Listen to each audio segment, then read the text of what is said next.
Paham? Nah, sekarang sampai tak bedek. Ketika Imam Syafi'i ngendikan bahwa orang yang ditinggal mati suaminya, iddahnya itu tidak 4 bulan 10 hari bagi yang hamil. Iku sanate ya dok Kanjeng Nabi. Mergo Kanjeng Nabi tahu mutusno hukum itu pada Subeah al-Aslah. Jadi kue muni madhab Syafi'i maknanya ya madhab sing disanatno tok Kanjeng Nabi. Terus akhirnya kita menyebut muni ku madhab Imam Syafi'i. Hakikate yo Imam Syafi'i mau nirokno apa sing diputusno Kanjeng Nabi ketika ngukumi Subeah al-Aslah. Paham ya? Paham ya? Cuma kita kudu nyebut Imam Syafi'i mergo iku sing nerangno sanate, sing nerangno ilmu. Niki langsung nyebut Nabi. Malah aneh, kowe roh jari sapa? Kan malah jadi panjang. Makanya kita menyebut sebabnya dulu. Paham ya? Aku roh ketua DPR jadi tersangka. Ki jari sapa? Jari TV. Gelem ra gelem nyebut sanate se. Paham ya? Lah saiki wong aneh kabeh. Wah, ada di kampus-kampus ini. Kenapa kita harus beradab Syafi'i? Dia lelaki, kita lelaki. Dia bisa mikir, kita bisa mikir. Iya, dia pinter kayak goblok. Kalau ini ada urusan pikir-pikiran. Tapi roh kaji Nabi itu lewat sok. Apa roh langsung? Kan nggak mungkin. Harus lewat sana. Makanya terus di tradisi pesantren sing waras-waras itu ono sana. Gue nasi modern-modern itu model orang sanat-sanatan. Lo yang gawe orang model ngono. Tapi nek Imam Sahih Muslim nang ngendikan inna hadzal ilma dinun fangzuru aman taquluna dinakum. Ilmu iku agama kowe delok agama kudu kok sapa gurune. Sare kula di bapak kula apal Quran ngaji badula ngaji iki, nanti ngaji Ki Said, nanti ngaji Barwani ngaji Bang Munawir terus kita harus menyebut sana. Ora kok terslawaran. Kowe iso maca ngono, ngono sing des. Jare ini lho. Ibu ngono pirang ayat. Ya benda eling. Kacau. Makanya kita menyebut kenapa kita mendefinisikan ahli sunnah itu yang dalam fikih begini dalam tentu karena andekan laulala ulama lama arafnal anbiya sama walau lamu rabbi lama arafna andekan tidak ada yang bikin kita pun tidak tahu Tuhan. Akhirnya kan Nabi pun ngendikan malam yaskurina selam yaskurillah wong sing ra iso matur nuwun so ya ra iso matur nuwun pengira. Ada pengiran ngendikan anis kurli waliwa itu. Kamu wujud karena siapa? Ya cara lahir karena bapak ibu. Meskipun kita tahu itu karena kehendak Allah. Tapi piye-piye itu sing lahirno mbokmu. Ya kudu anis kurli waliwa itu. Kamu harus terima kasih sama saya kata Allah dan sama kedua orang. Menjelas gitu. Mengenai kalau suwun ngaji itu sing tenanan. Jadi aturannya jelas. Begitu juga ilmu tasawuf. Kita punya syarat sampai Abdul Qasim Al-Junaidi. Dia muridnya ini. Terakhir gini wow, Habib Al-Ajmi ngaji kalian Abdul Hasan Basri ngaji kalian Sayyidina Ali. Jadi kalau yang tasawuf itu jalurnya mesti lewat Sayyidina Ali, Hasan Basri, Habib Al-Ajmi terus sampai ke Abdul Qasim Al-Ajmi. Itu agak ada silsilah sanad. Nanti dalam ilmu akidah ya sama. Kenapa kita butuh itu? Karena logika yang kita bangun adalah ittiba ning Rasulullah sallallahu alaihi wasallam. Andai kan mau nuruti teks Quran, kita mamang ya tadi. Apakah kita menghukumi perempuan yang hamil melahirkan pakai 4 bulan berapa? 10 hari. Karena bagaimanapun masuk definisi tadi yang ditinggal mati suaminya, pokoknya iddahnya 4 bulan 10 hari. Atau masuk definisi yang hamil iddahnya melahirkan. Itu kan dua teks yang cara zahir berlawanan. Paham ya? Akhirnya karena saat itu masih Nabi Sugeng dikonfirmasi. Ternyata dalam konteks yang hamil ayatnya masuk, hukumnya masuk wa ulatul ahmali ajaluhunna iyatokna hamlan. Sehingga Subeah al-Aslamiyah enggak perlu iddah sampai 4 bulan 10 hari. Iddahnya adalah dan coro teori semangat iddah sudah benar karena semangat iddah adalah apa libaro atir rahim. Kita memastikan rahimnya. Nah, yang menjadi kasus adalah wong nakal, wong bodoni, lha iku mari kasus. Bolak-balik kena wong bodoni ku repot. Tapi pangeran niku ora kena dibodoni. Ilmune pangeran dititipno ulama. Misalnya nyata wong bodoni sing dibahas Quran. Rogen itu kan keriting gendut. Terus duwe bojo Sri dipegat. Bengi dijima, mesti ora kata-kata itu. Ya kemungkinannya kan besar ya bengi dijima, esok dipegat. Oke. Sebetulnya Sri ini hamil. Mandi jimaane Rogen, mandi sebenarnya hamil. Rono ya. Bareng seribu dake itu yo pikirannya akeh. Aku nak ngaku hamil idahku 9 bulan. Mergo kan idahnya menunggu kelahiran. Akhirnya aku tak bebo khet. Sehingga dia dipegat. Saya kita gak selawe bener. Juli muni khet. Disembuh. Saulan berikutnya ibu celana dalamnya ono darah. Pokoknya muni khet. Mergo nak muni khet kan idahnya 3 kali masa suci. Trennya kan 3 kali masa apa? Suci. Audisi janda. Karena kalau dia ngaku hamil kan idahnya nunggu berapa? 9 bulan kan hamil pertama kan tadi. Di jima isuk dipegang. Ini pengiran gue pinter ya, noman pinter ya. Kemungkinan itu tinggi sekali. Akhirnya pengiran dia keputusan ini. Idah itu trennya tadi 3 kali masa suci kan trennya 3 bulan. Bodoni saulan ijek rongkonangan. Mereka saulan hamil 2 orang pati ketara. Tapi pengiran gawe idah trennya kan 4 bulan. Saya 4 bulan kita bleding to. Sehingga dia bodoni ora iso. Meskipun aman disirami ganggu apa jinju abang kok ora iso. Lha iku pangeran ngendikan wala yakhillu laguna ayyatumna ma khalaqallahu fi arhamihinna in kunna yu'minna billahi wal yaumil akhir. Seorang perempuan yang dicerai itu jangan menyembunyikan apa yang ada di kandungannya. Kalau hamil ya harus bilang. Tapi perempuan nakal ini kalau hamil bilang enggak hamil karena dia punya kepentingan kalau hamil nanti idahnya menjadi panjang 9 bulan. Makanya ada yang pura-pura itu pengiran harus ngancam tidak halal bagi perempuan yang di rahimnya ada janin dia ngaku dah hamil. Nah dia ini cek waras ngerosok ingkunna yu'minna billahi wal yaumil akhir cek ngerosok. Sampai seperti itu Quran bakas hukum begitu detail jelimet.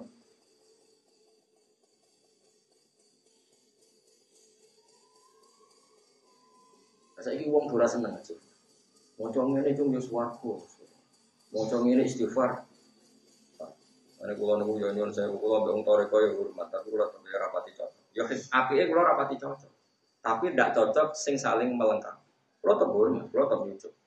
Tapi nek dene fatwa kula tetep ora ngandel. Karena ini urusan spesifik apa hukum fikih. Karena fikih ini penting. Kowe sowan wong toreko. Ya iki kalau nembe kawin wis tak dongakno keluargamu barokah. Tapi kawin kapan? Januari. Nak cara fikih takok, kowe kawin waline sapa? Bapake teng Malaysia. Lah terus dulure bapake ini ndi? Nggih mun mati. Nggih dulur kandung.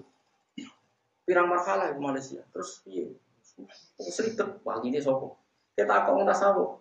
Ya muga-muga barokah. Barokah piye waline sapa ora sing barokah.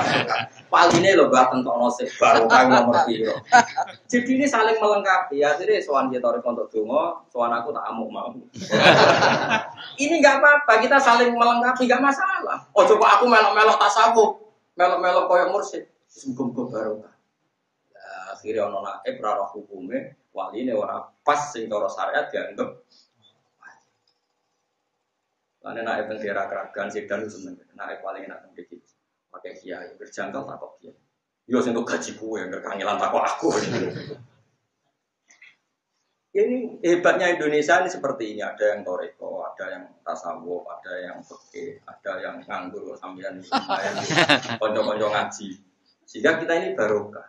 Ya sehingga kita ini apa? Misalnya ada program PKJ, paling nanti kita tahu muga-muga dadi kaji mabrur. Nah wong fikih ra iso. Wis roh kowe manasik. Gitu ya. Roh syarat rukun kaji gitu. Tak ulang rene sesuk. Nak tawaf setare kok kene. Terus kowe nak tawaf ora oleh mepet Ka'bah. Terus sampai nyidai pondasine Ka'bah. Engko sing darane tawaf ngubengi Ka'bah. Ora ngijak-ngijak Ka'bah. Imam Syafi'i ngoten. Anggere ana wong PKJ dua, yo kowe nak tawaf minimal sangka Ka'bah 1 meter, minimal setengah meter. Jogeman sikile menyentuh Ka'bah. Mergo nak nganti nyentuh pondasi Ka'bah kowe jenenge ra muteri Ka'bah tapi meneki Ka'bah. Malah nang mu'in jelas tawaf iku gak boleh menyentuh sadarwan. Sadarwan kira-kira pondasi. Malah nang wong alim tawaf mesti njawi Ka'bah. Mergo mau resiko nindai Ka'bah. Sing jenenge tawaf ngubengi ben aman kehubungan Ka'bah bikin jarak 1,5 meter. Saiki wong ora roh fikih, malah do semangat mbek tawaf nyekel Ka'bah. Kadang Ka'bah menyakan berarti tangane kena. Sinalillah wa inna ilaihi Mergo ora ana sing mulang, amen didongakno dadi kaji.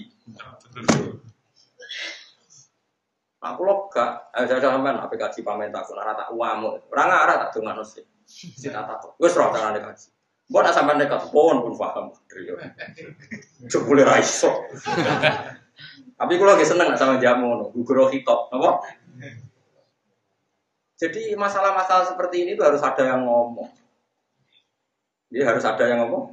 Mergo tobat ulama iku lalladzina tabu wa aslahu wa bayan. Tobat ulama itu melakukan perbaikan, wa bayan melakukan penjelasan. Jadi kalau hukum harus dijelaskan dia harus ngomong, enggak boleh ulama diam. Kan orang susah kaji-kaji Indonesia itu. Tapi kalau darani terus buatan sah buatan, kang kalau buatan ulama sing ekstrim buatan. Cuma anak kaji orangsan demek Ka'bah biaya itu minyak anti minyak. Kadang minyak jet terus. Itu nak buat demek berarti dengan itu minyak. Lain bab kaji amdan bek sahwan podo-podo kena hukum cek sengaja maupun lu. Jadi jauhi Ka'bah. Kalau dulu kaji di mengalim tak tidak ini mengalim satu. Berkaji pas tua tak dulu mesti ada jarak 1 meter 2 meter.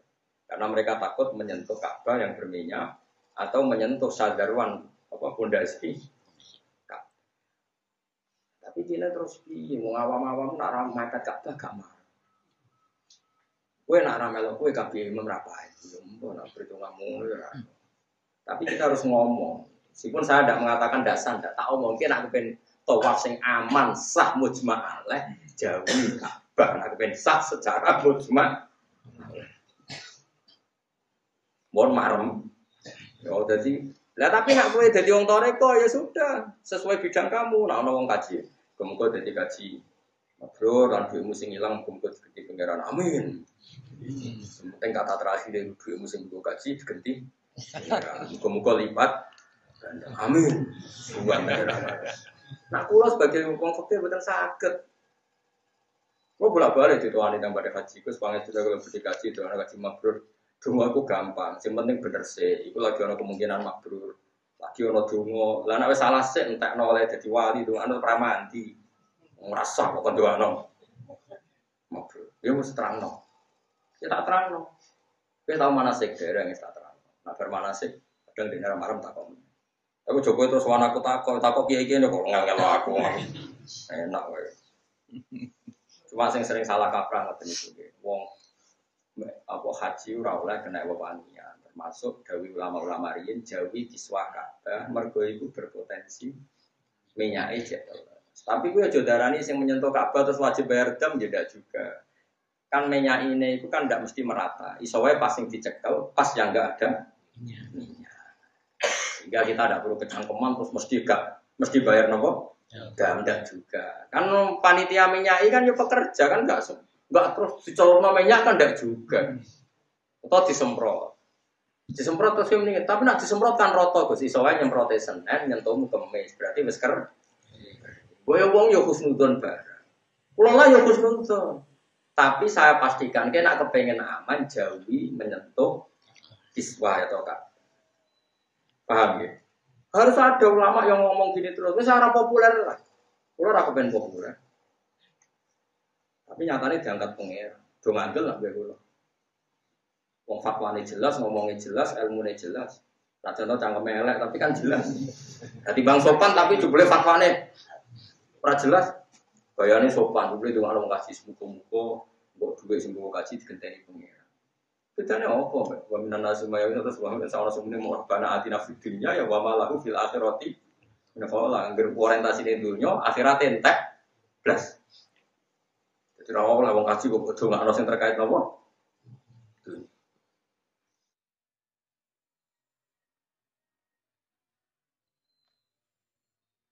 Jadi paham ya? Ini pun bersanad tuh Kanjeng. Jadi Imam Syafi'i ngendikan ini. Terus uang kok protes ini fikih Kanjeng Nabi kok darani fikih Imam Syafi'i. Kita ini karena tahu itu lewat Imam Syafi'i. Andai kan Imam Syafi'i tidak punya guru Imam Malik tidak punya guru Ibnu Syihab Az-Zuhri, Ibnu Syihab Az-Zuhri tidak punya guru Imam Nafi', Imam Nafi' tidak punya guru Abdullah bin Umar. Kita tidak pernah tahu apa yang diputuskan oleh Rasulullah Shallallahu Alaihi Wasallam. Sampai saat ini wae kula roh. Misalnya sanad kula Juki Sayyid Jabidi sing aran sarah napa? Ihya. Itu orang Indonesia dekat sekali.